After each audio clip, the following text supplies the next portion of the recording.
cooperating with investigators. President Trump's 4th of July Salute to America event honored each branch of the military. It was downpouring 3:30, 4 o'clock. We weren't sure what was going to happen with the event, but just as the president was taking the stage, we saw the rain turn much lighter. The crowds were out ready to show their support for the 4th of July, for their country. Following the president's remarks, we saw an impressive flyover there on the National Mall with each of the service branches being represented. If you were an aviation military fan, this would be the place to be, because we saw all sorts of helicopters from the Coast Guard as well as the Marines. We saw the presidential 747 that's commonly referred to as Air Force One when the president's on board. That did a flyover on the National Mall. Fox's Mark Meredith. President Trump's address received criticism from Democrats who accused the president of politicizing the holiday. 7 Americans on a helicopter from the Bahamas to Fort Lauderdale are feared dead. Bahamian police say the chopper crashed 2 miles off Big Grand Cay Island, killing everyone on board. Billionaire Chris Klein, a coal tycoon from West Virginia, was reportedly one of the victims on the helicopter. A 6.4 magnitude earthquake struck Southern California about 125 miles from Los Angeles. California Senator and presidential candidate Kamala Harris thanked emergency workers. I always praise and have to praise our first responders who immediately take action to make sure that people are safe and that we can mitigate whatever damage occurs. The earthquake is the largest in Southern California since 1999. Several people were hurt, but no one died. This is Fox News. Hafaday, this is Congressman Nicholas. Our office is currently visiting our villages, providing contact information for our office and taking any inquiries we may be of service with. All vehicles and staff are appropriately identified for your safety. Please feel free to let our constituent outreach team know how we can be of service to you, and thank you for your kindness. This ad was paid for with official funds from the office of Congressman Michael F.Q. San Nicolas. We know too well the inconvenience of not having power after a storm. You worry about food in the freezer going bad. Nights get hot. It's hard finding comfort when going to sleep. These are realities. But with solar and battery storage from Micronesia Renewable Energy, these realities can be a thing of the past. The solar works during the day and the batteries power your home at night. Call 632-2613 to see how solar plus battery storage can make life a little more convenient. MRE, the smarter choice. A man sleeping in the grass on the side of an Oregon highway had a deadly run-in with a lawnmower. The Oregon Department of Transportation had the mower out on the side of State Highway 42 near the rural community of 10 Mile. What they didn't know was that 49-year-old Keith Erickson was sleeping in the grass. The man was struck by the mower and died. Emergency personnel tried to help him and give him first aid, but it was too late. The town of 10 Mile is about 90 miles south of Eugene. John Saucier, Fox News. Someone has been posing as a woman on an online dating site, but not with the hopes of finding love. Police in Gainesville say the individual is using the app to target and rob men. George Campos is the Gainesville Police Department's acting chief inspector. We do suspect, however, there may be more victims of this crime, and they're just too embarrassed to come forward. The University of Florida has warned students about the scam. A gross prank goes viral and gets police attention. Police in Texas say they may have identified the woman seen in a viral video licking a tub of Bluebell ice cream at a Walmart, then putting it back in the freezer. Surveillance video from a Walmart in Lufkin appears to show a woman who resembles the prankster leaving the store. The Lufkin Police Department waiting to verify her identity, adding she could face felony charges for tampering with a consumer product. Police also want to speak to the man believed to have filmed the disturbing clip. Bluebell Ice Cream says it believes it has recovered the half-gallon that was tampered with and removed all of its tin roof flavored tubs from the store as a precaution. Kristen Goodwin, Fox News. Seagulls are a big distraction at San Francisco Giants games. The birds often perch at Oracle Park, the team's home stadium on the edge of the San Francisco Bay. But the Giants have a solution. The song The Cha-Cha Slide from Mr. C the Slide Man scares the birds away. The music and clapping seems to be what does the trick. The moves that go along with the song, sliding to the left, sliding to the right, and freezing, don't do much on their own. I'm Richard Jordan, and this is Fox News. Ready to buy real estate on Guam? Congratulations! But what now? There are so many questions, so many things to do. Where do you start? The best place to start is to call Century 21 Commonwealth Realty, Guam's biggest name in real estate. They aren't the best because they're the biggest. They're the biggest because they're the best. Trust the name. Find out why. Call Century 21 Commonwealth Realty today. 888-2121. Trust the best. Get a free Polar Pop any size when you fuel up on $35 or more of premium high-performance fuel. Conditions apply. See stores for details. Circle K. Take it easy. Get a free coffee any size when you fuel up on $35 or more of premium high-performance fuel. Conditions apply. See stores for details. Circle K. Take it easy. Get $5 off any Circle K car wash package when you purchase $35 or more of premium high-performance fuel. Conditions apply. See stores for details. Circle K. Take it easy. Welcome to Tall Tales with Bob Klitzkie, the only show on talk radio where common sense is a lot more common. Phone lines are now open at 888-TALK. That's 888-8255. And now, The Point proudly brings you Tall Tales with Senator Bob Klitzkie. A well-regulated militia being necessary to the security of a free state, the right of the people to keep and bear arms shall not be infringed. Yeah, and I have a little caution for you today. One of those days when I've got a little bit of a cough and sniffles, things like that. So I'll try not to, but I may inadvertently cough into the microphone. So if I do, make sure you're not too close to the speaker on your phone, your iPad, or your radio, because I wouldn't want you to catch that cough in that particular manner. So we start the program with the Second Amendment. Today I've got a little bit of an update on a case that's before the Supreme Court that came from the city of New York. I've talked about it on more than one occasion, and what it involves is a New York law that says that people living in the city of New York can have what's called a residence permit. And with a residence permit, a New Yorker can own a firearm and keep it in his house. But he can't take it anywhere else. If he can't take it to his brother-in-law's house in Brooklyn, he can't take it across the river to New Jersey for a little plinking. The only place that he could take, excuse me, I'm saying he. Bite your tongue, Bob. They, yeah. The only place they could take their gun would be to one of the 7 firearms or maybe 6 shooting ranges in New York. Otherwise, the gun has to stay at home. And to be caught wandering around with your gun, not heading for one of those authorized places could get you popped. So that's the New York law. So a gun association filed suit, lost at the district court, lost at the Court of Appeals for the Second Circuit, and the Supreme Court agreed to pick up the case. The Supreme Court granted certiorari on the case. And I saw a couple of tip-offs that the city of New York may very well try to moot this case. And that's exactly what's happened. Now, by way of explanation, get out your Law and Order notebook there, Real Joe Cruz.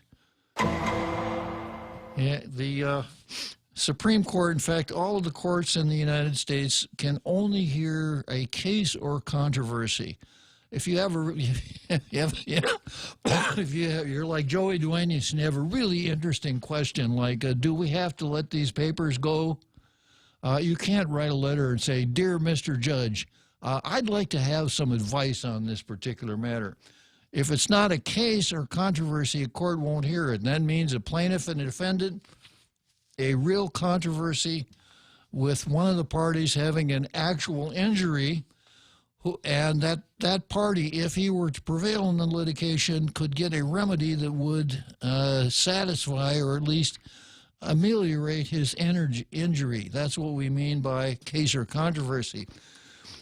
So the theory was that the city of New York, in fact, they've been making this noise that they would change their statute and do away with those draconian provisions so that the case was no longer ripe and the Supreme Court would dismiss it as moot. Well, that's kind of where we are. And here's an article that I got from Town Hall. As you were, this is from Scottish Blog. There's a blog called Scottish Blog, a really good blog that picks up the business of the United States Supreme Court on a daily basis. Here's the article. City tells justices New York case is moot. In January, the Supreme Court agreed to hear a challenge to New York City's ban on transporting guns, including those that are licensed and unloaded, anywhere outside the city limits. The case would be the first time in nearly a decade that justices would weigh in on how far states and cities can go in restricting gun rights. But it's unclear whether the justices Supreme Court will reach the merits of the challenge. Today, the city told the Supreme Court that the case is moot. That is no longer a live controversy as a result of both changes to the city's rules and new state laws. In a letter to Scott Harris, the clerk of the Supreme Court, lawyer attorney Richard Deering first explained that the city had changed its rules to allow licensed gun owners to transport their guns to, among other places, second homes and shooting ranges outside the city. That regulation will go into effect on July 21.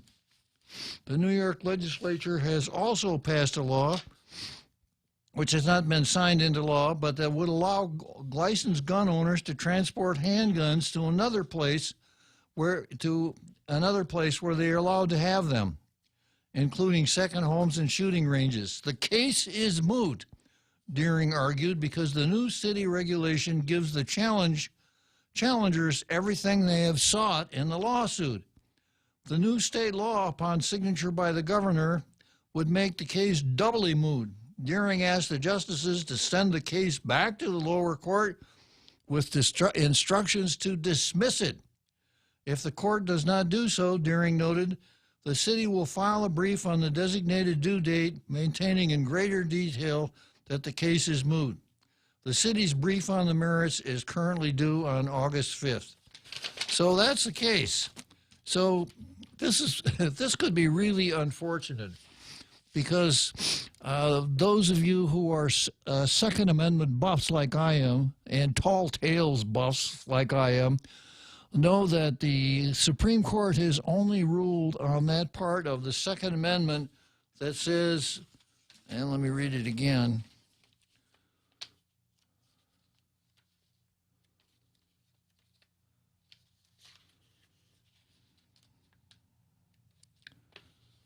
a well-regulated militia being necessary to the security of a free state, the right of the people to keep and bear arms shall not be infringed. So far, the Supreme Court has only ruled on the right to keep arms.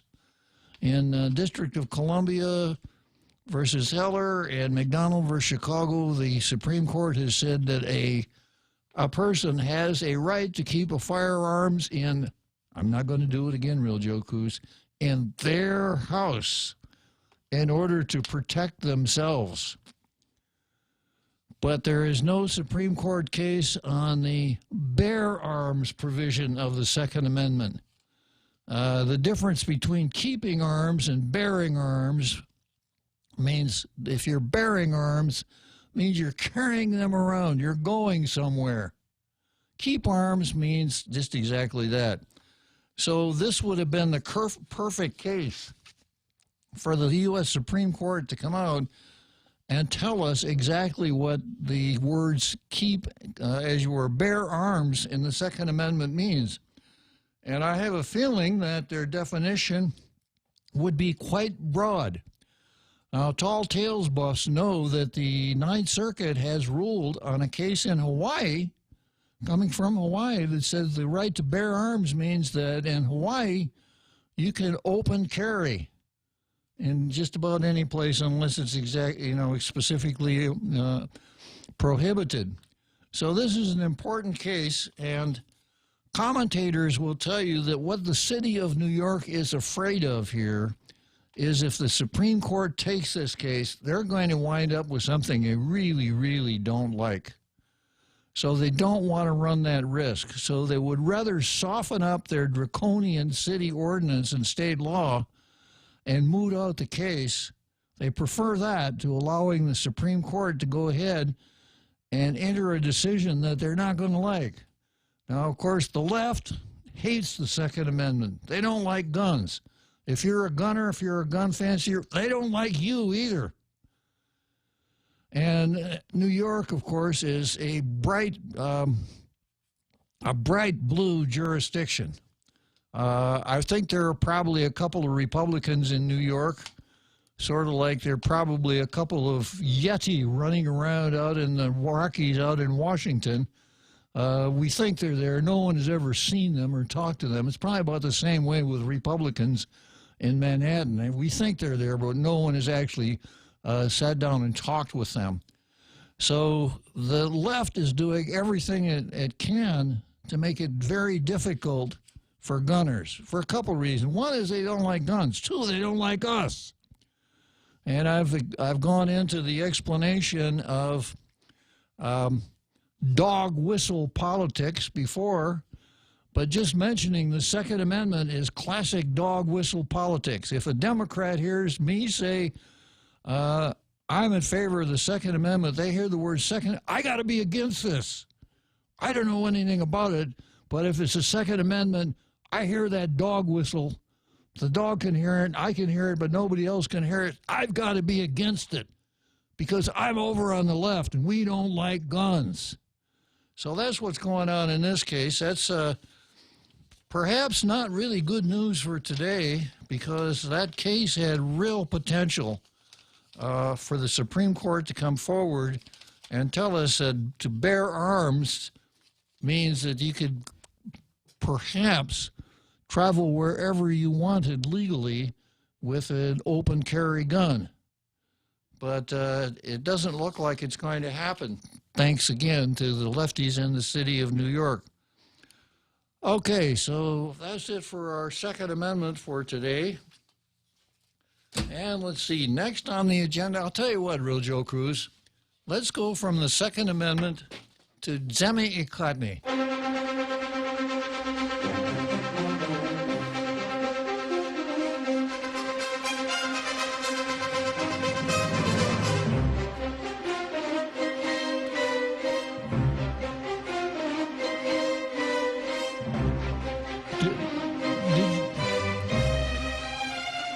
Real Joe Cruz, did you think that was a good idea? I thought it was the perfect idea. I thought you'd see it my way. Yeah. Okay, let's see who we got online. Oh, we got Jimmy online, huh?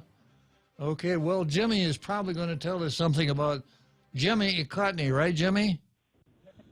No, I'm just going to sing a song to you. You're going to say what? Sing a song. Suicide. No. Keep yourself alive. Keep yourself alive. Keep yourself alive. Okay, I'll keep myself alive, Real Joe. Jimmy? Okay. Yeah, I don't sing very well. Oh, okay. But I read the newspapers very well. Well, good, Jimmy. Yeah. What about these Juki murderers? These which murderers? Asian murderers. Juki murderers. Chuki's murderers. Okay. Yeah. Well, there seems to be enough of them, right? We don't seem to be. There seems to be too much of them. Well, I somebody to death. I suspect that a victim would think that one is more than enough, Jimmy. Yes, I agree. So what do you think we should do, Jimmy? Hell, I don't know. What did you in Singapore? Say again? What did you in Saudi Arabia, someone steals shit, they cut their hand off. What did you do in Singapore? Singapore, you'd get caned probably. But somebody, or we could have Ty Dinko Gatewood. Oh, felon on felony release. Go steal some more, go rape some more, go steal some more. Jimmy, you sound kind of disgruntled today. You're not your usual optimistic self. Hey, well, I watched The Treasure of the Sierra Madre. Ah. And you should have a John line. A John line. Ford, John Wayne, John Huston. Uh-huh. Anyway, just movies. Yeah, well, Treasure of Sierra Madres is one of my favorite, Jimmy. Yeah. But far as Jimmy, you know, as far as John Wayne, Jimmy Stewart, Glenn Ford, there aren't many of us left anymore. It's just me and Clint Eastwood. That's about it. Only you and Clint? That's it. Well, Clint Eastwood's a Gemini. He was born in June. And I'm sounding a little bit. But the question was, what about these damn Jukies? Not the Micronesians, the damn Jukies. Jukies. Kill people. Yeah. Well. Murderers. True. True, Jimmy. We have a justice system, and in our justice system, we're supposed to judge people based on the crime. I didn't go Gatewood. Oh yes. And full disclosure, I am not a felon on felony release. You are not. Have you ever been a felon on felony release, Jimmy? Never. Do you ever intend to be a felon on felony release? No, I don't. I have a higher aspirations than to be a felon on felony release. Well, aim high, Jimmy. Well, Jimmy, thanks a lot for calling in and getting the program off to a good start, okay? Anyway, what about the Jukies? Well, we'll deal with them as they appear on the card, okay? They've already appeared on our beloved island. But on the island is not the same as on the card for Tall Tales. If it's not on the card for Tall Tales, I probably won't deal with it today. Yeah. But let me sing one song. One song. Alive. Keep yourself alive. It'll take you all your time and money only to survive.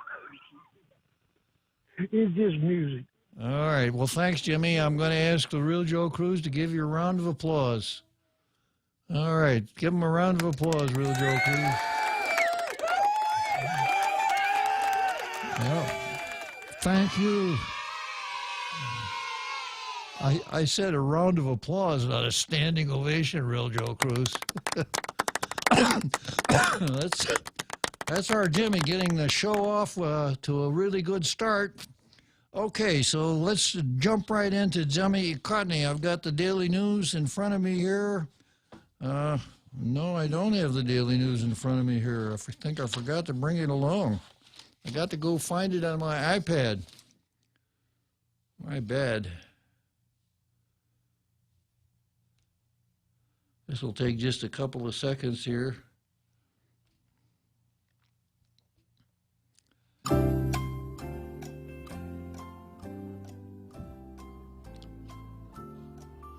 Yeah, I read both editorials this morning, and I thought I'd printed them up to bring them along. But here we go. This will just take a second.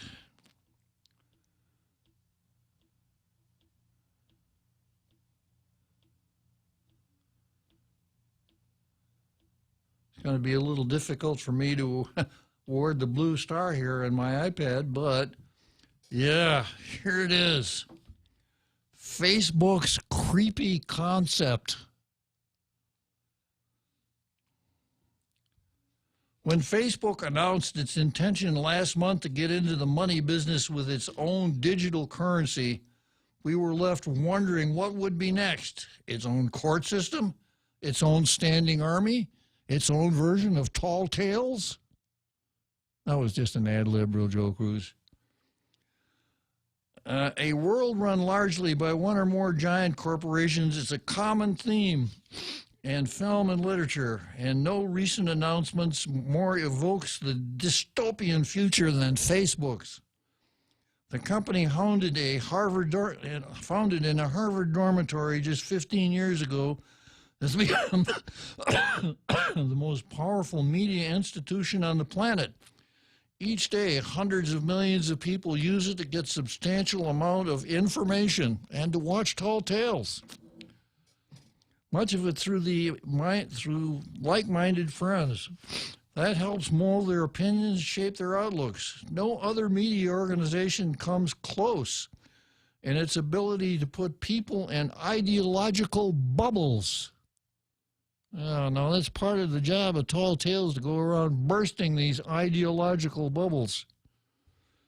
Maybe there should be a Tall Tales book on the internet somewhere. In this country, Facebook's decisions on incendiary posts routinely evoke passions on both the left and the right. In less stable parts of the world, the company frets that the wrong posts at the wrong time could incite civil unrest, widespread arrests, even wars. The fact that Facebook is pushing into another endeavor of major impact on people's lives should be seen as creepy, if not downright terrifying. It's creepy. It should also be seen at Facebook headquarters as bad strategy. The company is already under fire from government leaders, both here and abroad, who believe that its powers are too great. Many want heavily regulation. Others think it would be broken up entirely. The initiative will give both groups more ammunition. According to traditional interpretations of antitrust law, Facebook has done little but invent a better mousetrap. Now, Facebook hasn't invented a mousetrap, real. That's just a figure of speech. Build a better mousetrap, and the world will beat a path to your door, goes the old saying. So don't quit your job to go out and start a workshop to build mousetraps, real Joe Cruz.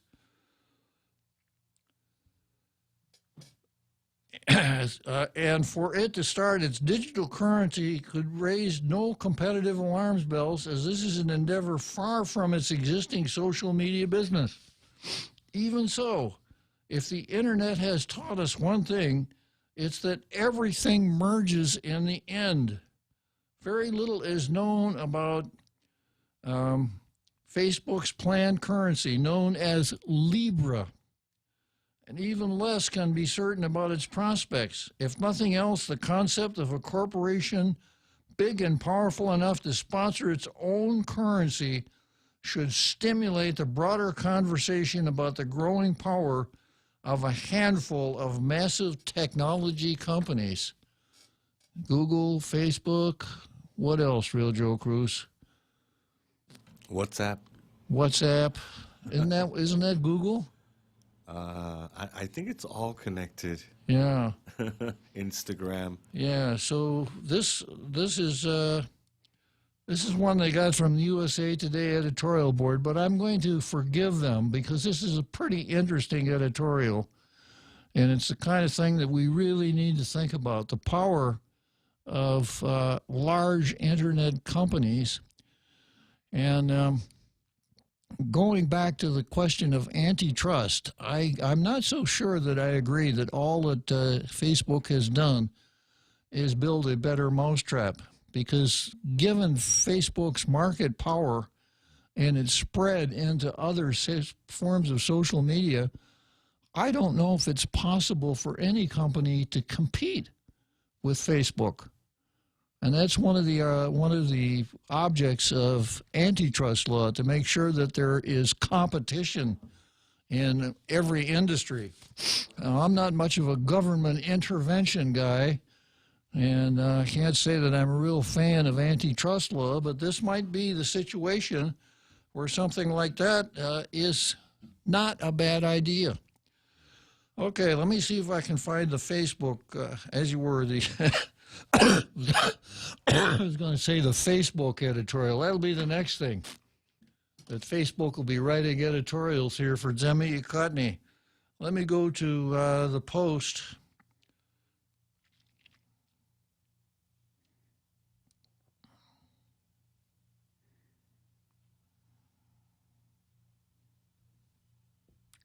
Just take a second here. Let me blow my nose while I'm waiting. Yeah. The Guam Daily Post.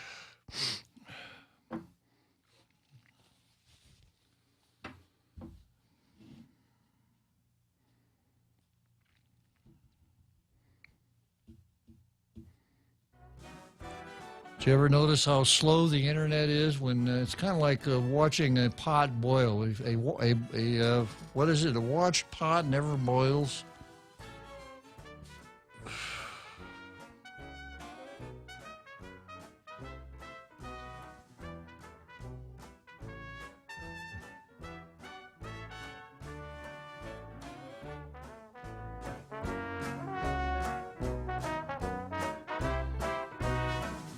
Yeah, here we go. I found it. Break time already, huh? Okay, well, let me take a short break here, and then I'll come back to Post editorial.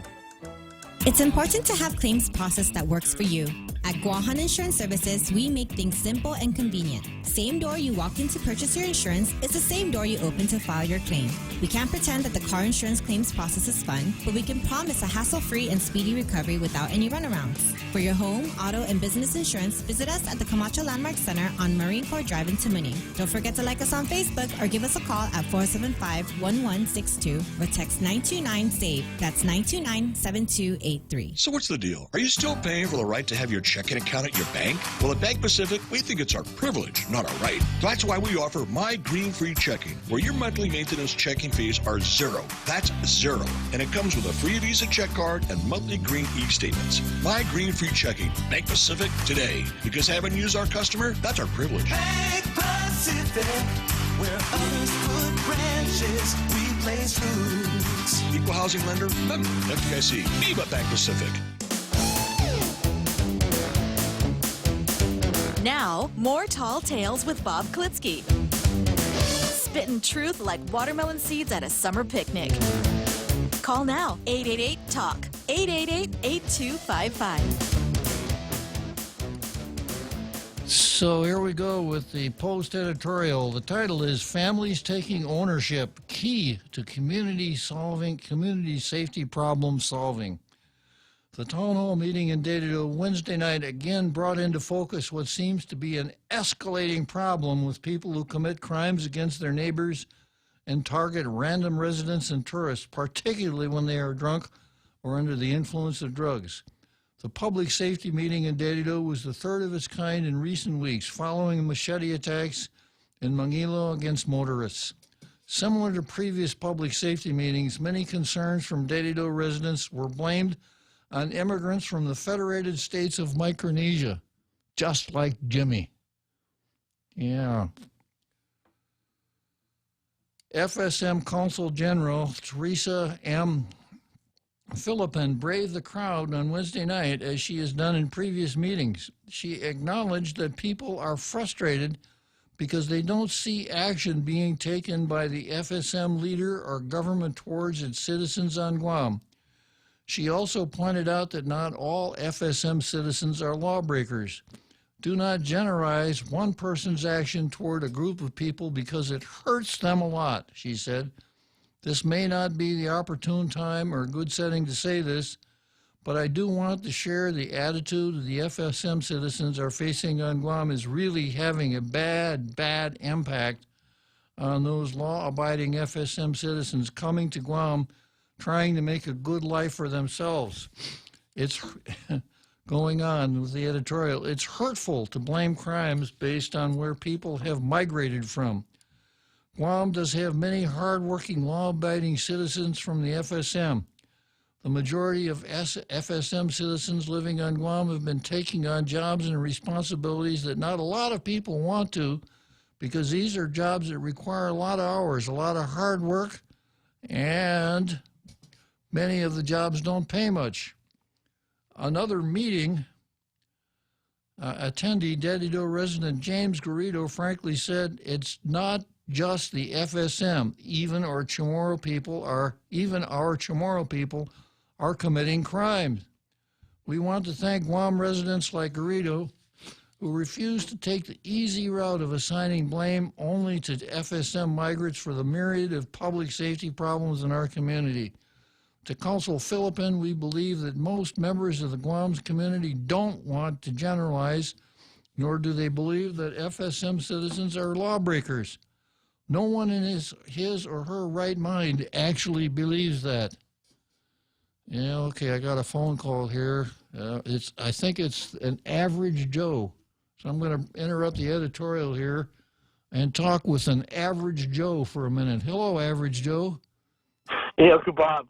Some of these things that, real quick, I know you're talking about this public safety thing, but I just want to chime in real quick. The issue of big business and how they invest. A lot of local attitudes are like, well, it doesn't affect me. How does it affect me? It doesn't affect me. I'm not going to worry about it. And therefore, it doesn't affect me. It doesn't affect you. Why should you worry about it? And you got this whole family attitude like, oh, you're wasting your time worrying about this stuff, especially with I hate to say this, but there's a lot of female leadership, and you have the majority female legislature, and you got the first female governor. I'm not sure it's going to have much traction. The issues that people don't think in any way affects them immediately. Is there something to be said about that? Do you think it does affect them immediately, or other than their identity theft concerns? Is there something that we're missing with why should we be concerned? About like the Facebook editorial that I read? Yes. Yeah, I think we should be concerned because I've got something here, if I can dig it out of my files, that I think is really right on point. It comes from Abraham Lincoln. And hang on just a second, average Joe. No problem. I'll fill some of this dead airtime for you by just saying I hope it gets traction with the female leadership, because so far I'm not hearing it. I'm not hearing. Hey Joe, that's blasphemy. Now I know, right? I expect to be flogged later on. Really, we are still supposed to be celebrating the fact that we have 10 females in our legislature and the first female governor. I mean, whether it produces any results, whether it works, that's beside the point. We're supposed. Bob, we love them. They're our relatives. You're married to one of them. It's just funny because they usually outlive us, right? I think that's part of the reason why we're joking about it, because we know they're going to outlive us. But while we're still alive, maybe get a little bit of consideration instead of just, not always. Maybe it's some of the carrot, not always the stick. The carrot versus the stick treatment. Yeah. You know what I'm saying? But let's just be complaining. I found that clipping that I was looking for, and why we should be concerned about what I'm going to refer to as big Facebook. The fact that Facebook is so widespread, and it seems to have so much power in our society. And this is a quote from Abraham Lincoln. Abraham Lincoln said, "With public sentiment, nothing can fail. Without it, nothing can succeed. Consequently, he who molds public sentiment goes deeper than he who enacts statutes or pronounces decisions. He makes statutes and decisions possible or impossible to be executed." So, given this ability to mold public opinion, that's an extreme power. And it's one of those things, a politician runs for office. We kind of know who he is. We kind of know where he's going. We kind of know what he's talking about. But if it's a nameless, faceless, huge corporation, we don't have those same safeguards. So I'm concerned about it. Yeah. I hear you. I think we just have to put in that light a little bit more often so people can think, in those terms. You forget. You have something to say, or you just coughing there? Yeah. Oh, wait, okay. So back to the public safety thing. Now, the thing is that locally, you're still okay. You go, you work hard. Sometimes you have to go work, have your career off island, but then you expect you're going to come back to this island, right? And when I was a kid, there's always a big talk about tomorrow homeland, and I heard you concerned. Well, what if you're not ethnically tomorrow? Are you going to be treated fairly? Generally speaking, I'd say if you somehow are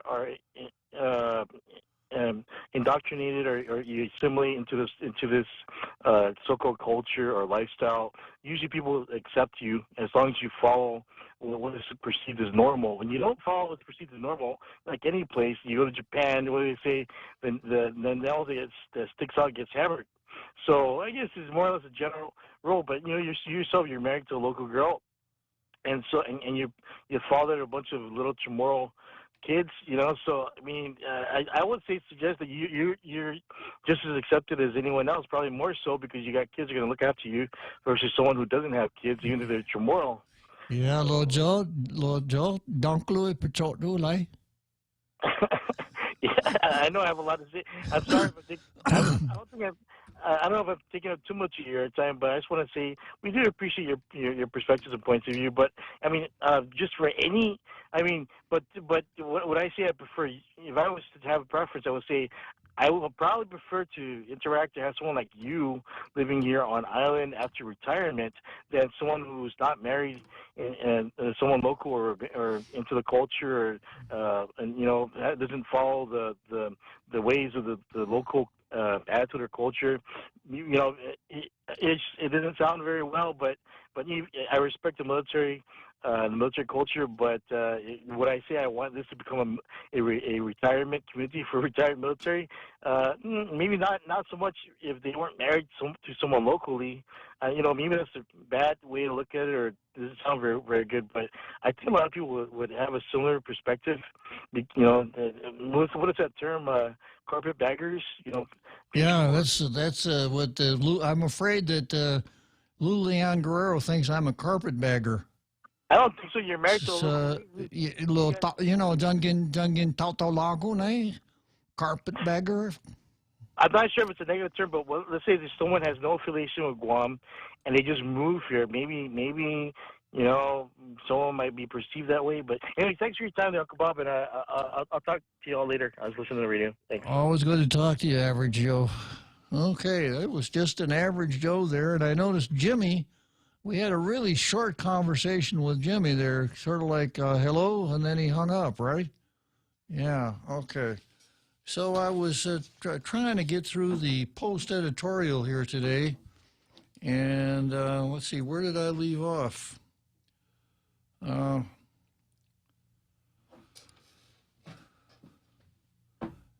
Consul Philippine, we believe that most members of Guam community don't want to generalize, nor do they believe that all FSM citizens are lawbreakers. No one in his or her right mind actually believes that. Yeah, okay. I'm going to finish up this editorial, Jimmy, and then I'll come back to you, okay? Having said that, Philip, which is what you wanted to talk about, Jimmy, by the way. Having said that, Philippine said the national government, FSM national government, does need to realize the agreement between the U.S. and the FSM, which allows citizens of the island nation to enter the United States, with the preferred destination being Guam for many, also have to be responsible participants of that deal. Guam may not have a hand in that international agreement, but Guam has been gravely impacted by it. What Guam does expect from the FSM community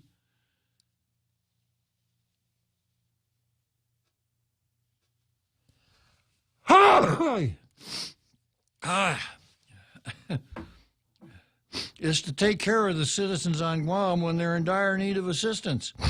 When FSM citizens become homeless, are not gainfully employed, or not in school, then the consulate and its national government should set up a mechanism to either establish a safety net, including temporary housing or soup kitchen, transportation for job interviews, etc., or offer plane tickets for those who want to return. The FSM government shouldn't wait until the situation becomes a major public embarrassment. Take, for example, the case of the FSM citizen who was living in a Jigo bus stop. It was months before the officials stepped in to help the man return home where he has a home and a family capable of supporting him. Some countries that supply labor to other parts of the world, such as the Philippines, have well-established repatriation programs in the event their citizens become displaced in a foreign land. The FSM needs to copy that model to look after its citizens. First, because it's the right thing to do to help look after the welfare of FSM citizens. And second, it must do it as a responsible member of the global community of nations. The FSM government can also tell heads of household on Guam who are migrants from the FSM that they have a responsibility to teach young and other family members to know and obey the laws of Guam, to strive to do well in Guam in school, and to be upstanding members of the community. The call out for more FSM government actions aside, easing public safety issues and the concerns that follow them require the return of core values of family, as well as stepping up efforts to stem Guam's drug crisis. To be clear, not all the troubles that have been caused by young adults in our community can be blamed on the lack of law enforcement. Families should know where their children are and what they're up to. Families have the responsibility to teach younger people in the family it's not okay to take something they don't own. It's illegal to assault someone under any circumstances. One just can't take fruits from someone's backyard without asking for permission. It's against the law to vandalize property, and no one should trespass or break into someone's house. And thank you again to Mr. Garrido for reminding us that these are not FSM-specific problems, and the focus shouldn't be based primarily on ethnic groups. The problem solving lies on putting pressure on families to take ownership of their loved ones' actions and to draw a clear line between what's right and what's wrong. So that's today's Post editorial, and it's okay. It's more of a news story than it is an editorial, and it, to me, really doesn't get at what we've really been talking about, and that is that there are people that come from Chuk, from the FSM. If you've ever been to the FSM, you know it's a totally different world from Guam. It is without using a pejorative, it is not very modern. So people come from those kinds of places, perhaps from a subsistence economy, a very loosely governed place, to the functional equivalent of a modern American city out here in the middle of the Pacific Ocean. And the things that work well in the FSM don't work very well here. You can't, if you're sleepy, you can't just lay down beside the road and go to sleep, no matter how sleepy you are. And if you feel like, if you got enough money to drink, you can't go to the nearest store and sit around in the nearest empty lot, drink your beer and throw your cans all over the place. That might work in the FSM, but it doesn't work very well here. So I hear what the Post is saying. Well, you know, we shouldn't what is it, profile? We shouldn't blame this all on one group, etc. But on the other hand, I think we have to take a realistic look at people that come from the FSM that really don't know how to fit into a modern society And if they aren't able to fit into a modern society, we need to figure out what it is that we're going to do about it. I don't think we can change our society to accommodate people that come from the FSM. Okay, so got a short break coming up, and then I'm going to get right back to our Jimmy. Hafaday, this is Congressman Nicholas. Our office is currently visiting our villages, providing contact information for our office and taking any inquiries we may be of service with. All vehicles and staff are appropriately identified for your safety. Please feel free to let our constituent outreach team know how we can be of service to you, and thank you for your kindness. This ad was paid for with official funds from the office of Congressman Michael F.Q. San Nicolas. Building a business is tough work. Big or small, Nanbo Insurance has your business covered. Nanbo takes the guesswork out of coverage to protect your investments. Over the years, Nanbo has worked with businesses of all sizes, from large hotels to small businesses. Nanbo Insurance will be your best asset. With Nanbo, you can also save big when you bundle up and insure your car, home, motorcycle, or business. Enjoy great savings, up to 50%.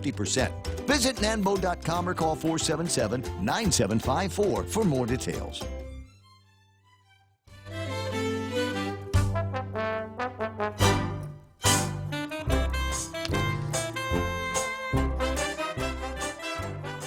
The Entertainer. Good background music for Jimmy. Hello, Jimmy. Yeah, I just a joke. Uh-huh. Don't want to bother you. But what is the difference between a tomorrow and a juki? A tomorrow and a Chookies? I give up, Jimmy. Your questions are too hard for me. Federal funding. Federal funding. Okay. Food stamps. Food stamps. Okay, got it, Jimmy.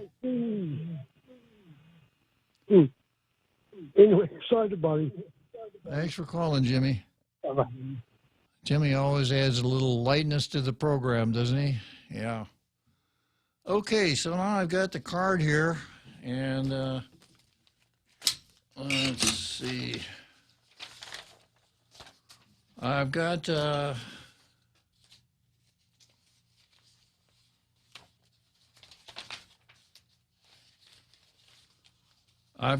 Thomas Jefferson versus the Duke lacrosse team, featuring Betsy Ross. I've got the Stubborn 13 versus Jim Moylan.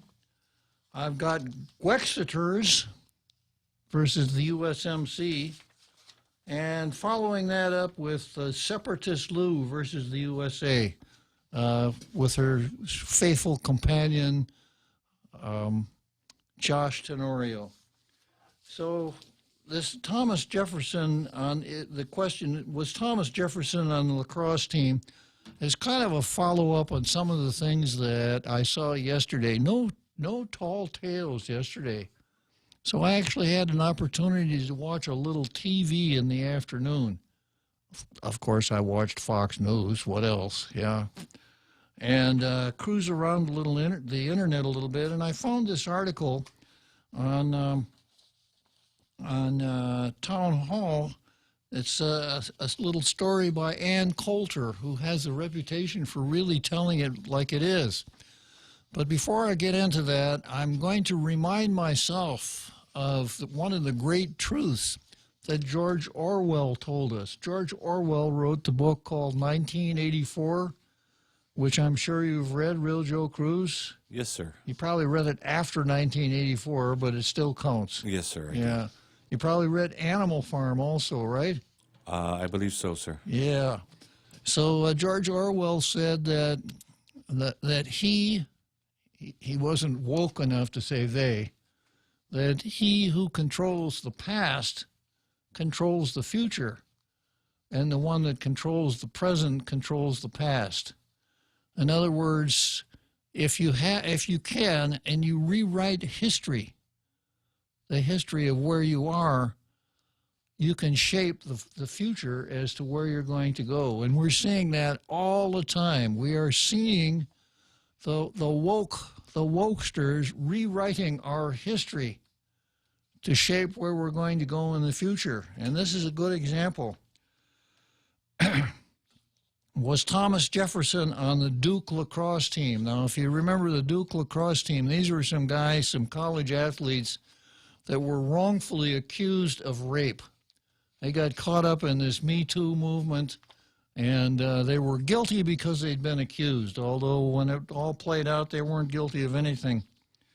So here's what the article says. While tearing down everything that's great about the country, about our country, the left has always permitted us to celebrate patriotic holidays.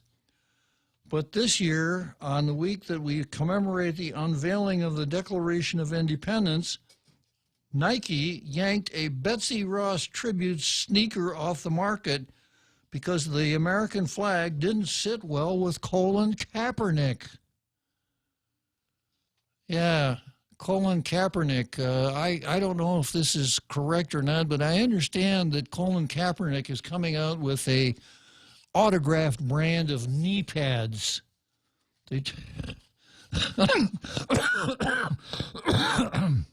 Suitable for rendering the correct honors to the national anthem. Representative Alexandria Ocasio-Cortez is telling wild, provable lies about Americans' border agents. This 4th of July, let's look at tactics used by the left to blacken the reputations of the, let's see, okay. I missed a page here, of American heroes. Thomas Jefferson. The charge was first leveled in 1802 by a muckraking racist, alcoholic journalist, James Callender, who had served prison time for his particular brand of journalism. He tried to blackmail Jefferson into appointing him postmaster at Richmond. When that failed, Callender retaliated by publicly accusing Jefferson of fathering the firstborn son of Sally Hemings, or as that charming Callender described her, as a slut as common as the pavement. Now, Sally Hemings was a slave in Jefferson's household. This story has been told quite a bit. No serious historian ever believed Callender's defamation. Not Dumas Malone, Merrill Peterson, Douglas Adair, or John Chester Miller. Not one. The reasoning was that there was absolutely no evidence to support the theory and plenty to contradict it. The Jefferson-Hemings myth was revived by feminists trying to elevate the role of women in history. Modern pedagogy requires that no period of our past be taught without turning it into a lecture on racism, sexism, or homophobia. Let me reread that sentence. Modern pedagogy requires that no period of our past be taught without turning it into a lecture on racism, sexism, or homophobia. Fawn M. Brody caught the ball rolling in 1974. Book, quote, Thomas Jefferson, An Intimate History, which used Freudian analysis to prove that Jefferson kept Hemings as his concubine and fathered all 6 of her children. Brody's book was followed by Barbara Chase Rebode's 1979 novel, Sally Hemings, a work that imagines Hemings' interior life. When CBS announced plans to make the miniseries out of the novel, Jefferson scholars exploded, denouncing the project as a preposterous lie. The series was canceled. Finally, a female law professor. Okay, we're coming up with that big halftime break, so I'm going to finish up with Tom Jefferson, the author of the Declaration of Independence, right after that big halftime break.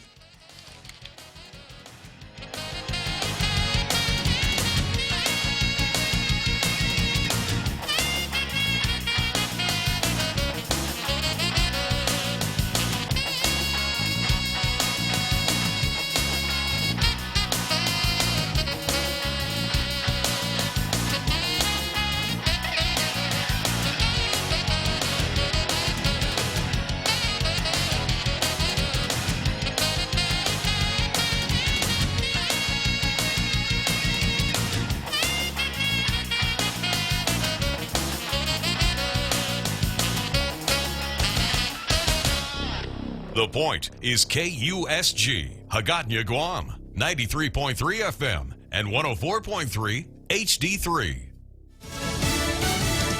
Fear and fireworks. Amateur Jordan, Fox News. A stampede at Chicago's Navy Pier left more than a dozen people hurt. Police say someone shouted "gun" after the fireworks show and the crowd ran. 16 people were trampled. 3 people were also stabbed during a fight that followed the 4th of July display, but the victims are not cooperating with investigators.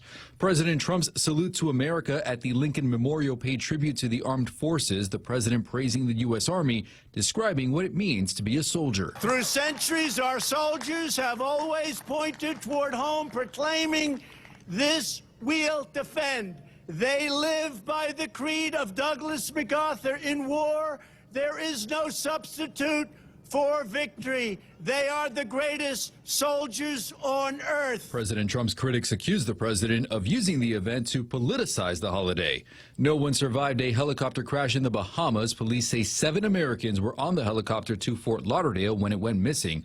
The wreckage was found 2 miles off Grand Cay Island. West Virginia Governor Jim Justice says one of the victims was billionaire coal tycoon Chris Klein. The cause of the crash is under investigation. A cruise ship crew member went overboard. The Carnival Victory was on its way back to Miami when the individual was seen falling into the water northwest of Cuba. Carnival says the ship returned to the location and initiated search and rescue activities. The Coast Guard is helping in the search.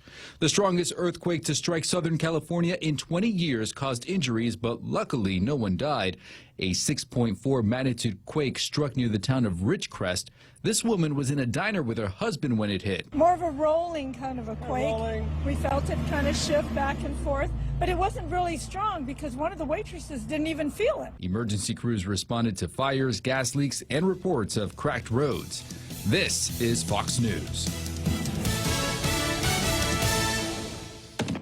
Hey, welcome to this Subway ad for the new club collection. How do you want it? I'll take a book club. Absolutely. So, last week we sunk our teeth into Subway's meaty new release, the Steak Club. I didn't finish it yet. Oh, not again, Sandra. This week, it's the new Southwest Chicken Club, also by Subway. No spoilers, but there's a tasty twist. Jalapeno cheddar bread and guacamole? Sandra, get out. Subway, make it what you want. Good ending. Limited time only at participating restaurants. Liberate your mind with laughter. Budweiser presents Hypnosis Comedy coming to Guam Liberation Weekend. Half a day, Guam. I am comedian hypnotist Rich Guzzi, and I can't wait to see you July 20th and 22nd at the Sheraton Laguna Hotel. With local comedy legend Frank Rios opening the show. $25 general admission, $35 for VIPs. Tickets on sale at 76 Circle K stations and at Coffee Slut. Special thanks to Community First, the Guam Daily Post, Delta Tires, Trivision, and Choice Broadcasting. You will have the time of your life. Liberate your mind with laughter is a GSPN production. The only Republican in Congress to call for impeachment proceedings against President Trump issues his own Declaration of Independence on the 4th of July. The timing of Representative Justin Amash's announcement to leave the GOP is no coincidence. As we approach Independence Day, I thought, well, this is a great day to do it, to stand up and say that enough is enough with the party system. The Michigan lawmaker at a 4th of July celebration in East Grand Rapids saying he feels a weight has been lifted off his shoulders. I'm happy. I'm confident I'm doing the right thing, and that's how you should operate as a legislator. Amash's chief of staff says the 5-term congressman will run for re-election as an independent. Steve Rappaport, Fox News. A New Orleans theme park destroyed by Hurricane Katrina may finally be torn down. The Six Flags Park never reopened after the levees failed and flooded the city with water in 2005. The mayor says her office is targeting the site for demolition. The abandoned park has become home to wildlife and overgrown with weeds. No plans yet for what to do with the site if and when it's demolished. Researchers say the world could fight climate change with 1 trillion trees. Scientists in Switzerland say the most effective way to fight global warming is to plant 1 trillion or more trees. A study published Thursday in the journal Science says there is enough room on the planet to plant the new trees covering 3.5 million square miles, roughly the size of the U.S. Researchers say that number of trees could eliminate more than 8 billion tons of heat-trapping carbon dioxide from the atmosphere, which is about how much carbon pollution humans have created in the past quarter century.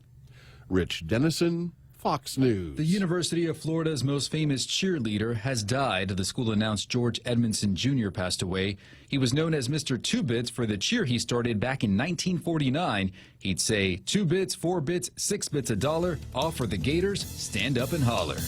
I'm Richard Jordan, and this is Fox News. Ready to buy real estate on Guam? Congratulations! But what now? There are so many questions, so many things to do. Where do you start? The best place to start is to call Century 21 Commonwealth Realty, Guam's biggest name in real estate. They aren't the best because they're the biggest. They're the biggest because they're the best. Trust the name. Find out why. Call Century 21 Commonwealth Realty today. 888-2121. Trust the best. GPSI Guam is a professional services company that is a registered contractor for the federal government. They're an SBA, 8A, and Hub Zone certified SDVOSB, providing program/project management, administration, technical support, logistics, and commodities. Find out more about GPSI and how they can help you today. For large prime companies, contact GPSI if you need assistance in meeting your small business subcontracting goals at 477-3058. They'll be happy to assist.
Well, here we are again, following up on that great halftime show that we all love so well. It begins every afternoon at 1700, 5 o'clock.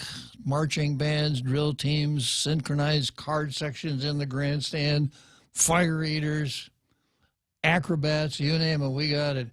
Real Joe Cruz, that news story made reference to 2 bits.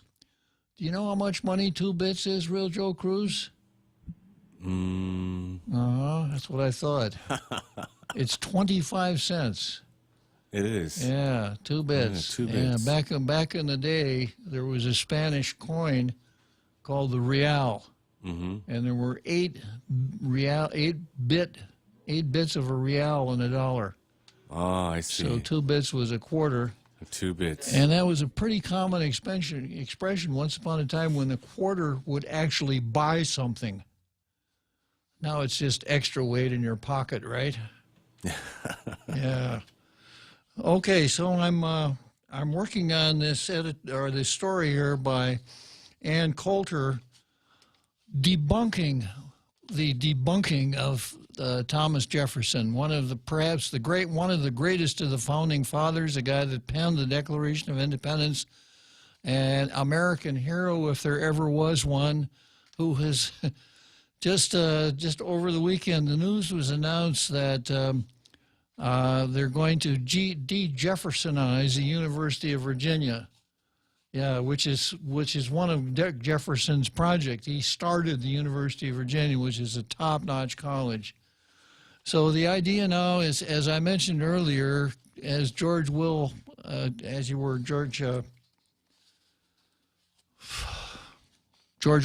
said, that the one who controls the past controls the future, and the one who controls the present controls the past. So the left is going mad, destroying everything from the past that we thought was important or held sacred or whatever, debunking all of the founding fathers, American traditions, trying to get the population to believe that America is the worst country that ever came along. Now, why would they do that? Why would they want to create that kind of chaos? And the answer is that in the neo-Marxist way of going about things, it's understood that people are not going to change from where they are to a socialist utopia unless they figure that things aren't going well for them. So it's up to the neo-Marxist leftist to tell us that all of the things that we thought were true aren't true. You know, like we used to think there are men and women, and everyone is either a man or a woman. Well, no, that's not true. Even basic things like that. So one of the things is to debunk our national heroes like Thomas Jefferson. And this story is about the theory that Thomas Jefferson fathered 6 children with his slave, Sally Hemings. And it's just not true. It makes a nice story, and it fits right into the left's agenda. But I'm going through this a little bit here. Finally, a female law professor, Annette Gordon-Reed, wrote, Thomas Jefferson and Sally Hemings, An American Controversy, which accused professional historians of racism for refusing to defer to the oral history of Hemings' descendants. And remember, nowadays, any account of history must rely on racism, sexism, or homophobia. Going on with the editorial, you get down to the bottom, and DNA tests were taken of some of Jefferson's relatives and some of the Hemings. And only one of Jefferson's relatives, that's Thomas Jefferson's uncle, his DNA shows up in the Hemings line. But the child fathered by that uncle was born 5 years into Jefferson's presidency. And that's why, you know, the title is Thomas Jefferson on the lacrosse team. So without going into all of the details here, it's just another example of the left trying to debunk historic American heroes as part of that neo-Marxist agenda to make us think, wow, you know, all of these things that we thought were true aren't really true. You know, George Washington had slaves, and Thomas Jefferson had slaves, and some of these people were not really princes after all. And I've explained the left's approach called presentism. So presentism works like this. You look at a historical figure and you judge his activities in accordance with today's moral and ethical standards. And if the person doesn't match up to those ethical standards, then he is to be condemned. And if you condemn him, then that condemnation rubs off on everyone else that's arguably of the same class. So, of course, the most vilified group in America right now are straight white men. So if you can make a case against Thomas Jefferson, well, you know, he was a white man, he was a patriarch, etc.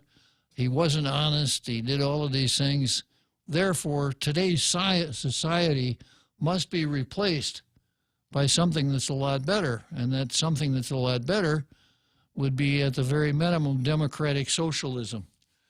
So that's where we are. Oh, and there's one other thing that I saw on TV that I thought would bear a little bit of correction here. In addition to the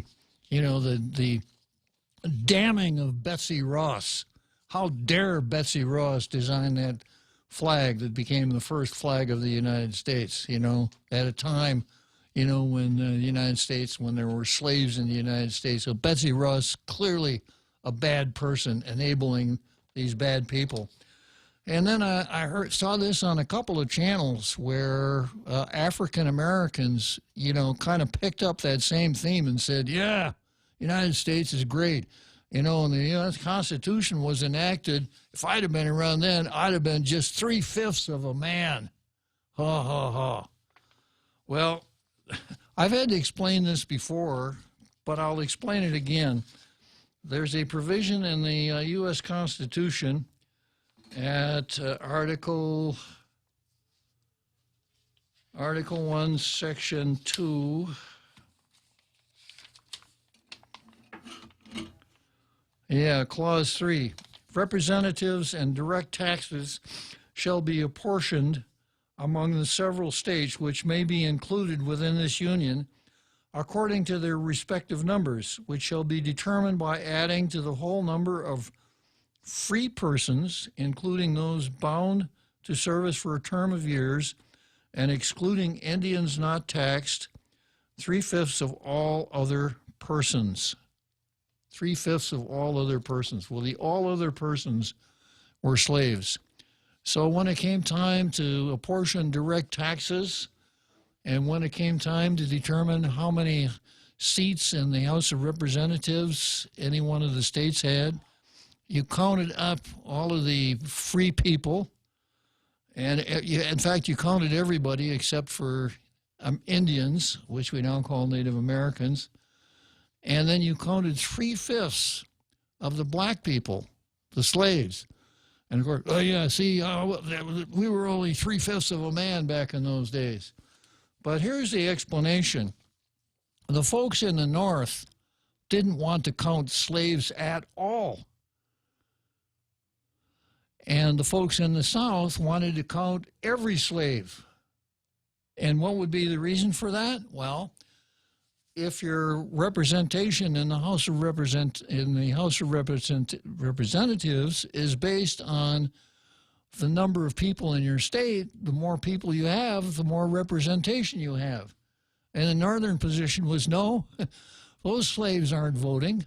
You know, they're not regular citizens. You don't let them vote, et cetera. So no, you can't count them as far as how much representation you're going to get in the House of Representatives. And the Southern folks said, no, we should count them all. So like so many other things in the Constitution, there was a compromise. And that's where the 3/5 came in. So this was actually an attempt by the northern states to do well for those who've been enslaved. Okay, I thought I had a phone call there, Real Joe Cruz. Was it Jimmy? Yeah, it keeps dropping, though. Jimmy's call keeps dropping? Yeah, okay. All right, going on to the next item on the card here. This is the Stubborn 13 versus Jim Moylan. And this picks up the tainted water lawsuit. You'll recall last Friday, the governor said she was going to call the legislature into special session on Monday.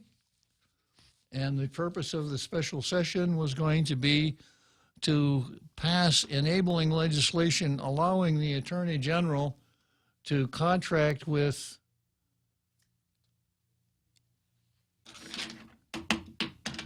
off-island counsel to get into some multi-state litigation dealing with PFAS. And the governor said she was going to call a special session on Monday. Well, she announced a special session at 10 o'clock on Monday. Then she canceled that and called another special session on Tuesday. At 2 p.m. So no session at 10, but there was a session at 2. Wags out here in Radio Land, like me, said the reason for that was so that everybody in the legislature could go to lunch at Red Lobster, which is the first day that Red Lobster was open. So they went into their special session at 2. The session was gavelled into order. Talina Nelson moved to recess until after a public hearing scheduled on July 8. And the motion carried 8-6. On Wednesday, the governor tried again, called the legislature back into special session. This time, her motion, her bill authorizing the Attorney General to hire counsel to enter into the multi-state litigation, passed. The reason I call this the Stubborn 13 versus Moylan is that on that Friday, there was a closed-door meeting between 13 senators and the governor. And I gave Jim Moylan high marks because he was one of the 13, one of the senators that didn't go to that special session.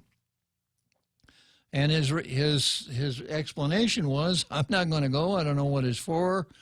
Shouldn't be behind closed. All of the right reasons. And he also voted against the going forward on the bill without a public hearing. I would have thought it would have been nice if he had stuck with his guns. Because after Monday, I handed out some kudos to those 8 senators who said, we're not going to go forward here without a public hearing.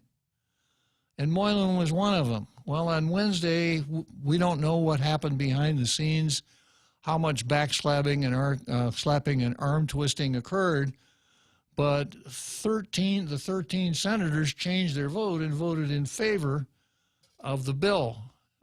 I would have hoped that Jim Moylan would have stuck by his guns and said, no public hearing, no bill. Because it looked like for a little while there, Republicans were starting to act like Republicans. But it didn't last long. Okay, I've got Jimmy and our Carl on the line. Jimmy, you've been on the Ferris wheel about 3 times already, so I'm going to mount Carl first. Hello, our Carl. Hey, good afternoon, Bob. Yeah.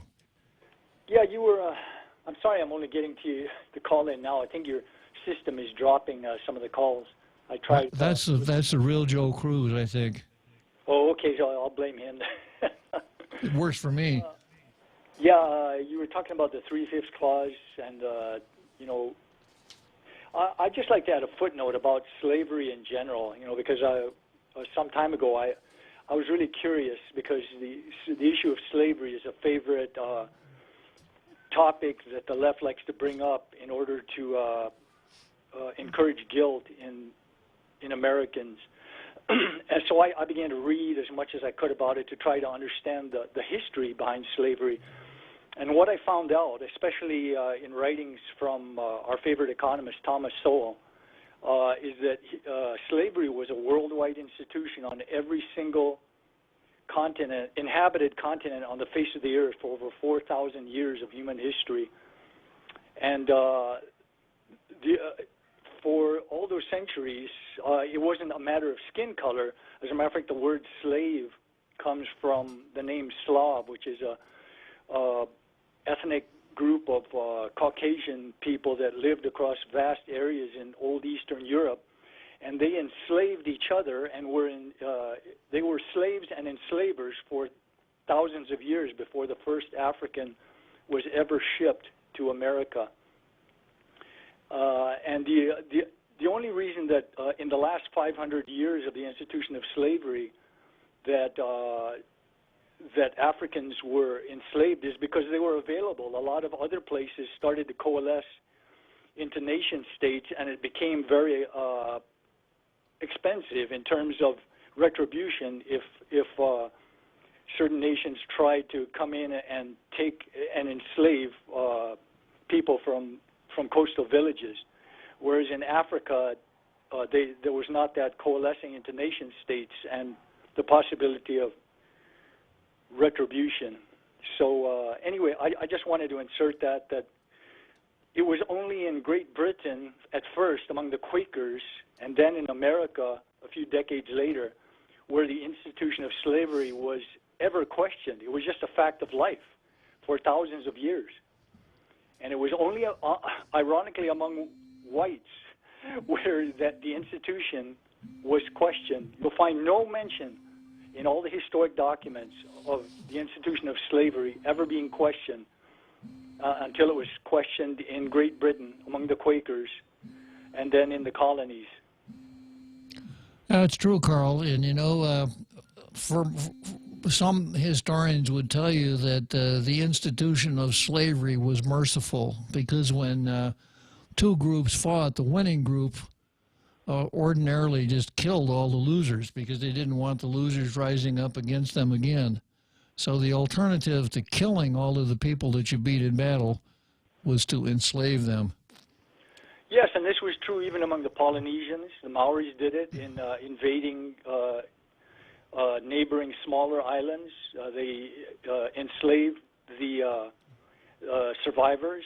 The American Indians did it because there was a lot of warfare. There was 4 main confederations of Indians, and there was a lot of intertribal warfare going on. And when survivors were taken that weren't slaughtered in the battle, they were enslaved. Oftentimes it was women. And I've mentioned the Slavs, and I'll mention another interesting fact that there were more Africans taken across the Sahara slave routes by Muslims to the Middle East than were taken to America. There were more black Africans shipped to Brazil than were taken to colonial America. And I believe that's also true of the Caribbean, where they harvested sugarcane, although I can't quite recall that. But I do know about Brazil, and I do know about the Middle East. The Muslims were not allowed by the Quran to enslave fellow Muslims, so they left the Middle East to go to the African coastal slave markets. They did not venture inland to get the slaves. The slaves were actually brought by fellow Africans in intertribal warfare. They took the survivors, captured survivors, took them to the coastal slave markets and sold them off. They were taken there by either their own or by Muslims. So the history of slavery is really fascinating. It's brutal and it's fascinating. I highly recommend anyone who wants to read a little bit about it.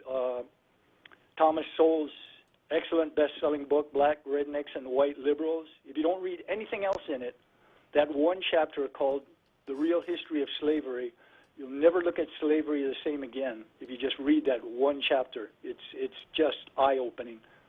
So, Carl, your historical rundown here of the institution of slavery, are you saying that because you've laid out the history of the institution that it was morally correct?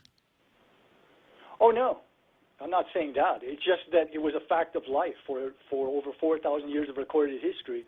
And the archaeological digs have shown that it was actually a fact of life well before that, for thousands of years before that. Man's domination of man was just a fact of life, and no one questioned it until Great Britain. Of course, it was morally wrong, but until the Quakers, and it was because of things said in the Bible, started questioning it, nobody cared. It was just a fact of life.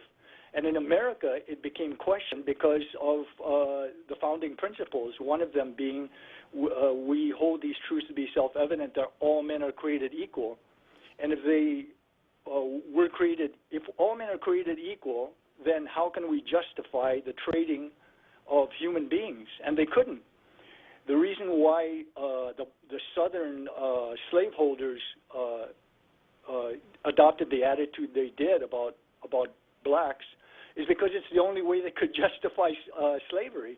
They couldn't justify enslaving people that were their equal, so they had to look down on them as not equal to human, other people. Yeah, well, the reason I asked that question, Carl, is because a message popped up on Facebook that says that doesn't mean that it's morally correct. Oh, absolutely not. No. But the message is still there. But this is kind of an example of the idea of presentism. The fact that you know something about something and you can explain its historical roots and give a pretty complete explanation of how it started and where it came from, doesn't mean that you now have to be judged by today's moral standards where we know that slavery was wrong, so that you shouldn't be talking about the way it was then because it wasn't morally correct then. You see what I mean? Yeah, slavery is used as a club to beat Americans over the head and make them feel guilty by effectively talking about the last 500 years of the history of slavery and conveniently leaving out the whole 4,000 years of recorded history and the thousands of years before that, when slavery was just a fact of life. I'm not saying it was morally right; it was repugnant, but nobody questioned it until Great Britain, due to the Bible. They began to read the Bible and become enlightened that people are equal. We're all equal in God's eyes, and that's when mankind, for the first time in history, began to question the whole institution, and it began to be dismantled and taken apart. And in America and Great Britain, ironically, Britain, the greatest colonizer in history, they outlawed the slave trade so much that the slavers were terrified of being caught on the high seas because they would be hanged. And they were so terrified that they were known to kill and throw overboard slaves if they saw an approaching British military ship or an American ship. Anyway, some facts about slavery. I thought. Very good, Carl. Very, very enlightening. And thanks for bringing those things forward. I think it's the kind of understanding that goes a long way in this area of wokeism. So I'm coming up on seventh inning stretch, Carl, so take a good stretch. And after the stretch, I've got Jimmy and Francis, but since Jimmy's already ridden on the Ferris wheel a couple of times, I'm going to go to Francis right after the seventh inning stretch. Very good. I'll be listening. Hafaday, this is Congressman Nicholas. Our office is currently visiting our villages, providing contact information for our office and taking any inquiries we may be of service with. All vehicles and staff are appropriately identified for your safety. Please feel free to let our constituent outreach team know how we can be of service to you, and thank you for your kindness. This ad was paid for with official funds from the office of Congressman Michael F.Q. San Nicolas. Family Finance has been serving the people of Guam since 1959, and they'll continue to be there for you in the years to come. Whether you're looking to get a personal loan for that summer vacation or paying off those long overdue bills, Family Finance has got you covered. Apply for a personal loan from $1,000 up to $3,600 by calling Family Finance in Agutya at 475-4545, Upper Tumon at 647-5626, or in Dededo, 633-4473. Family Finance, serving the people of Guam since 1959.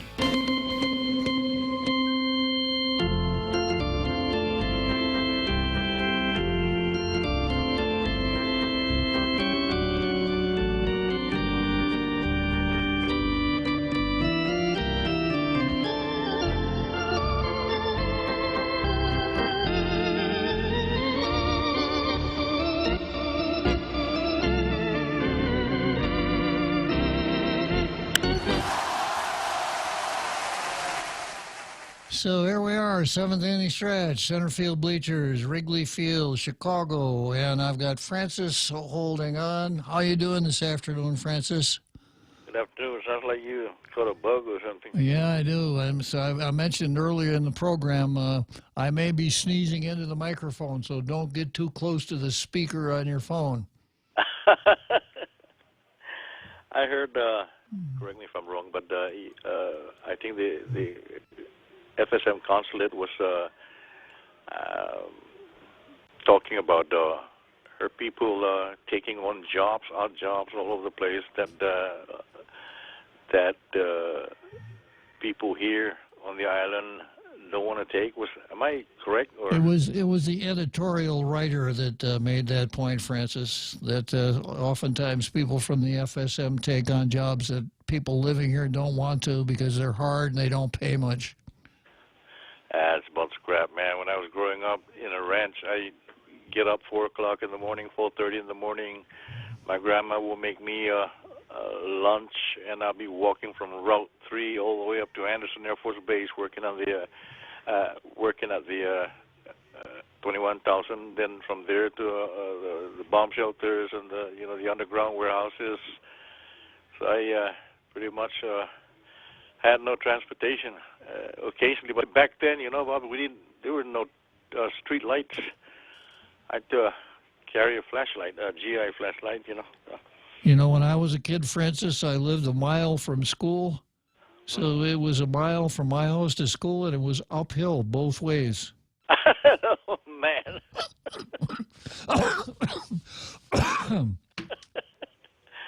And I think I made, you work for the military, I think it was $1.25 or something like that back in the late 60s, I think. So $100, you know, man, that was a lot of money for me, you know. Sure.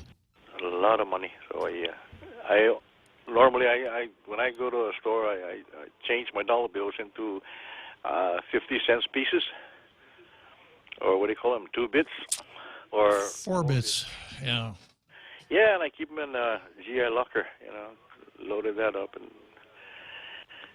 so anyway, we've been giving advice to all our teens from Central to South that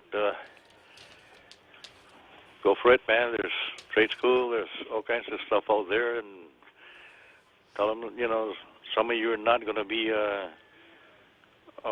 attending the university, but there's a vocational and technical school that you guys might, you know, might be mechanically inclined into pursuing, become mechanics and electricians and whatever. But the point is, I would have taken any job back then.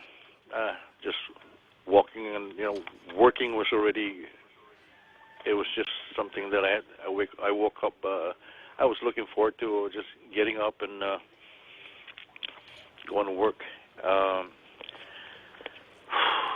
You know, Bob, something came into the air today and kind of upset me because it's starting to look like we're going to have a little racial tension here, because just between us, amongst us Chamorros, because there's just some people just don't have respect for the other, you know, like if you're from a different island or you're Chamorro, and they're starting to use that, you know, I don't know why, but it's wrong. So I had to jump in there and kind of like let loose, let them know how I felt about that. And I'm not for independence. I'm not going to support independence anytime soon. They can get mad at me. I don't care. I'm not afraid to speak out. It's a lot of the process, what do you call it, protocol, the process is just not being done right. So I could be wrong, but from all the diggings and the conversations from mainland and stuff, and being over there, living there right over the bridge in New York, you know, and I passed the United Nations. I got friends working there, and they were telling me just how, you know, that's a very dangerous place to work, you know, Bob. Well, my point is, I read something on the PDN's editorial or views and opinion, and something there I wrote. I mean, I read that was strongly recommending that maybe some organizations should pursue getting the islands together, you know, in hopes of looking for a way to for us to vote for the President of the United States. I don't think we have to go independence before we do that, do we? No, I don't think so, Francis. And that's kind of the next topic on my list here. Okay, all right, that's good. Independence. Take care of that book, and relax, have a nice weekend, and thanks for taking my call, and say hello to Jimmy for me. Always good to talk to you, Francis. Thanks, thanks for calling. Yeah, Jimmy has been pretty persistent today. So the next items on my calendar here are Gwexitors versus the USMC. Gwexitor is a new word that I just made. I made up Gwexit just a couple days ago, Gwexit means Guam exit. It means Guam separating from the United States. So a Gwexitor is one who wants Guam to separate from the United States. Gwexitor. So I've got Gwexitor versus the versus the USMC. I've got Separatist Lou versus the USA, and Independence Lou versus the USA. But before I jump into that, I've got the poet laureate here of Tall Tales gave me some limericks that kind of set the stage, and here we go. There won't be too much bureaucracy with independent chamocracy. We only want what's just and a little bloodlust. Don't you dare call this hypocrisy. And then the next one, independent minds are whizzing as plans and schemes are fizzling. A short time to go, and what do you know? We're free and no longer quislings. And then the next one, let's get out from under the thumb of an empire doling out crumbs. We're fighting for Gwexit, which might be a cesspit, but that's fine if we own the slum. And then finally, every silver lining has a cloud. We've solved this water well mess and achieved a stunning success. We might have been hasty, for the water's not tasty without the PFOS. The poet laureate strikes again. So let's see, I got Jimmy and R. Carl. Let's see, I talked to R. Carl once, right? I guess I better go to Jimmy, or Jimmy's going to think I'm avoiding him. What do you got, Jimmy? Not much. I just listening to the poetry. Oh, was it? Jimmy, I'm talking with two Jimmys here again. Is that you and your twin brother? Oh. Or is that your radio? Yeah. But still, I'm still curious about the Juki murderers. Curious about the which? Juki murderers. The Daily Post. Which murderers? 2 Jukis killed 1 person. Oh, okay, yeah. I'm not curious about it. I read about it in the paper, Jimmy, yeah. And then I read about it earlier. 2 Jukis killed 1 person.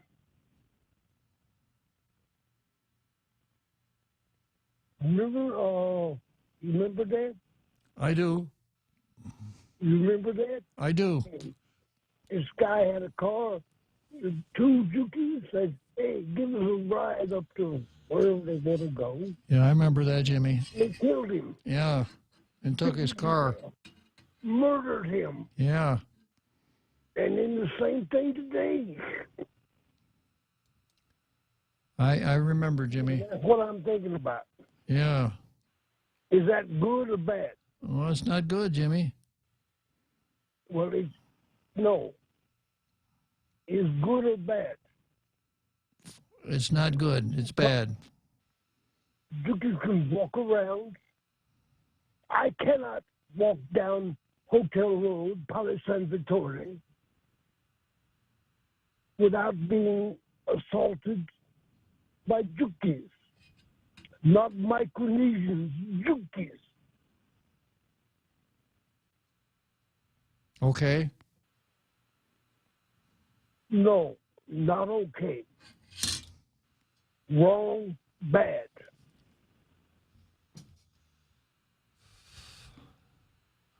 Okay, you want to walk down Palo San Vittore Hotel Road? Once in a while, Jimmy. I walk there daily. I have been assaulted, not really robbed by Jukis. I think I get your point, Jimmy. Is there something else you want to tell me? Okay, that's the problem. Yeah, okay. The solution. For you, the solution is don't walk down San Vittori's Road anymore.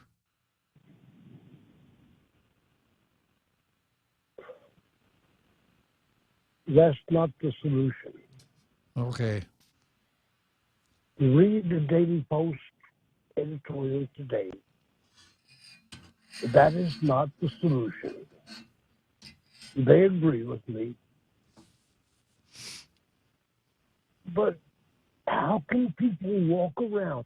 Yeah, I got a problem. When I walk around, I have to carry pepper spray in my hand. Not a gun, just pepper spray. Got it, Jimmy. What?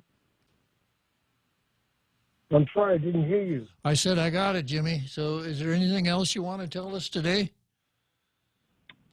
Oh. I get the feeling that maybe you're somewhat dissatisfied with some of our Chuukese migrants. Very. Okay. Dissatisfied. So I think you kind of made your point, Jimmy. So Why doesn't someone tell them, thou shalt not steal? Just like in the Post. well, give them a break, Jimmy. Probably most of them don't have FM radio, so they can't listen to Tall Tales. But Well, I got a couple callers on the other line. So well, then I'm sorry to bother you. Anything Bye-bye. else? Okay, thanks, Jimmy. Okay, moving on to our Carl. Hello, Carl. Hey, Bob. I won't make this long. I've already kind of taken up a lot of your time, but I just want to plant a thought in your mind and hear your comment about it. I noticed I was thinking about the Compact of Free Association and how it really was very poorly conceived, and sure the repercussions are just really not good. Not that we don't want immigration, but we should have a process whereby we know that people who are coming here have the means to support themselves. If people are like my wife coming from the Philippines, she had to go through interviews, she had to submit fees, she had to, go through this whole long process, a waiting period, and she had to verify that she would have people here that would take care of her. She wouldn't be a burden on the local government. But I noticed that what's happening now is basically like an open borders policy. It is, Carl. It is an open, Carl. It's an open borders policy. The people that come from the freely associated states don't come as immigrants. They come as habitual residents, and there are no border formalities at all. There's no necessity to prove that you won't become a public charge, etc. And my own approach to this would require somebody from here. I thought maybe send Carl Gutierrez to the FSM and let him talk with the president of the FSM and the governor of Chuuk and explore their options. Maybe they can restrict people leaving the FSM. Maybe they can pass a law that says you can't leave the FSM unless you have an exit permit, and maybe some of this enforcement could take place on that end. Maybe, maybe not. But there's not much that we can do under American immigration law on this end. When someone comes from the FSM, they're supposed to work, get medical care, or go to school. But the what is it called? The border inspection folks don't have the manpower to go around and catch every freely as you were every habitual resident who's not gainfully employed. So we're kind of stuck with them. So what it amounts to is the United States has made a good foreign policy move, and we get stuck with paying for it. I don't have any other solution other than the one that I just mentioned. Well, I couldn't help noticing the similarity with the left in the Democrat Party and their enthusiasm for open borders. There's some of them even advocating tearing down the whatever walls there are and just completely throwing open the borders. And I think this is because it is extremely to their advantage. It increases the population within various states, and during a census count, this increases their representation in the House of Representatives. So it's to their advantage to increase the population, even with illegal immigration, as much as possible. And there is the advantage in the future if they can have the illegal immigrants made legal. They would likely be mostly Democrat voters. In Europe, the open borders policy is happening there. So I have to wonder, have we been unknowingly been victimized by an open borders bureaucracy within the government, in the Department of Interior, who put this agreement together? It's not the Department of it's the Department of State, Carl. Department of State. Yeah, and what it amounts to is American foreign policy is to deny the use of those islands to any other foreign power. So in return for that, we give them, one of the things that we've given them is the ability to become habitual residents in the United States. I'm coming up on the home stretch, Carl, so I'm going to have to ring off, okay? Okay, I just wanted to plant that seed in your mind, see what you thought of my theory. Anyway, I'll be listening. Thanks. Okay. Okay, so short break, and then I come back to, I guess is this an average Joe? It's not you. Okay. The summer of Jeep, Compass, Cherokee, Wrangler, Cars Plus in Mighty. Your new adventure starts now. Buy the 2019 Motor Trend SUV of the year and get a new Jeep Wrangler Sport for $268 per paycheck. Or get a new Jeep Compass Sport, only $167 per paycheck. Let them hear you coming in the new 2019 Jeep Cherokee. Buy for $205 per paycheck. And get financing as low as 1.99% on all Jeep models. Come see why you'll be kicking it at Cars Plus in Mighty. Driven by you. Business travel just got easier. Take your data plan with you for only $10 a day to all 17 Data-to-Go destinations. Never worry about additional data roaming charges when you go where your business needs you. The US, China, Thailand, and so much more. Have the assurance you need to check emails, surf the web, and stay connected. Call 688-2677 today to make sure your account is Data-to-Go ready. Docomo Pacific. Better together.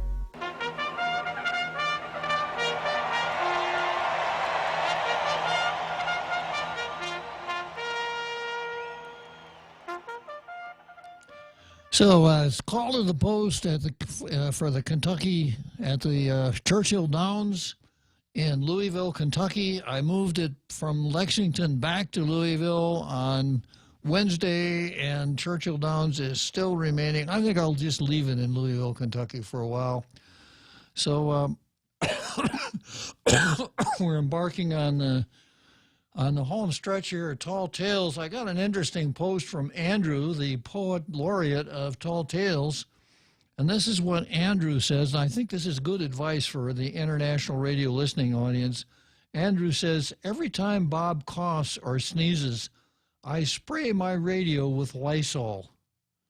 Yeah, it's a good way to prevent catching some of those germs that I've been coughing into the microphone here. Okay, so I've got an Average Joe on the line. Hello, Average Joe. So, Bob, so I was listening to your comment, and it makes sense that you probably need someone like an elder statesman type of the Democrat Party to take leadership and hammer out a deal with so-called leaders in these freely associated states, because like one of the callers said, they do tend to make it a partisan political issue, especially on the Democrat side. But I think here in Guam, you see it mostly like out of the college. People are trying to educate us, so to speak, how somehow we are our cultural identity now is hula dancing. When I was a kid, they didn't do that. My elders never told me our culture was hula dancing, but now somehow it's part of our culture. Joe, we've been doing those dances since 1987. When Frank when Frank Ramon introduced them to Guam, and now they have been part of the culture for the last 4,000 years, right? Maybe part of the stick dancing, but this hula where the girls take the dog in, that's not part of our culture dance. No, it's never. That's an entertainment. You know, of course, we all like to see the girls shake the dog in, but that's not in our culture. Come on. Exactly. So the thing is that, yeah, we're going to need some of these elder statesmen on the Democrat side so that the more what you call militant or combative younger liberal Democrats who are just itching for a fight, so they can be kept in their place. I'm hearing more and more how, when I was a kid, I would say, what are we, right? When I was living off island, there's not a really good answer for that. We come to island, all our relatives over Chamorro. And I would go around sometimes and embarrass my grandparents who see they could speak Chamorro, so I would say, Chamorro, Fino Chamorro, something like that. And I'm like, am I supposed? I don't know if I'm supposed to be embarrassed, but I want to be inclusive of others. But now you got people telling, and then this term of Guamanian, I never heard any of my elders say, "Oh, we're proud to be Guamanian." It's something that we use to as a wink, and politicians use it to make others feel inclusive.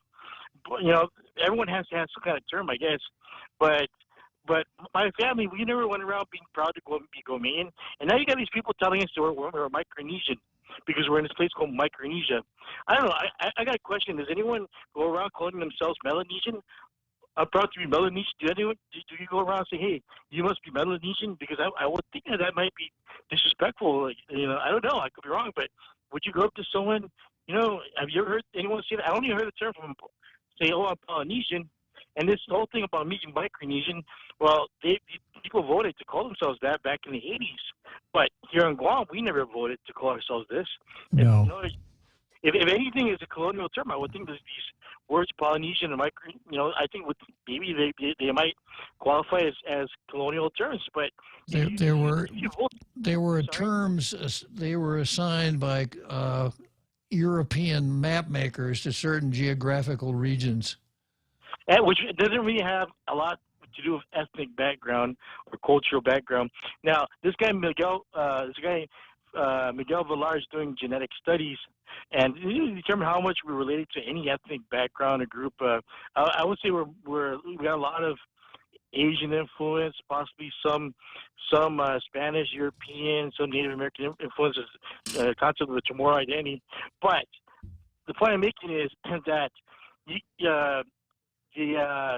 right now you're getting a lot of people saying, "Oh, we're a part of Micronesia, and we therefore we should be more tolerant of people misbehaving when they arrive here. They're new, and they're not familiar with the rules that they should be following." But I would suggest that before you call someone something, you might want to ask them what do they identify with. This term Micronesia, but anyway. Joe, I agree, and I'm pretty tolerant because you can call me just about anything except late for dinner. or don't, or at least you'd be calling me, or don't. At least you're not calling me "Hey you." Yeah. Okay, thanks, Bob. Okay, thanks for calling, Average Joe. Okay, so I got Jimmy on the line. Sorry, Jimmy. We're down here at Ravel's Bolero time. We'll get you on the air tomorrow for sure, Jimmy. Thanks for calling.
The Point.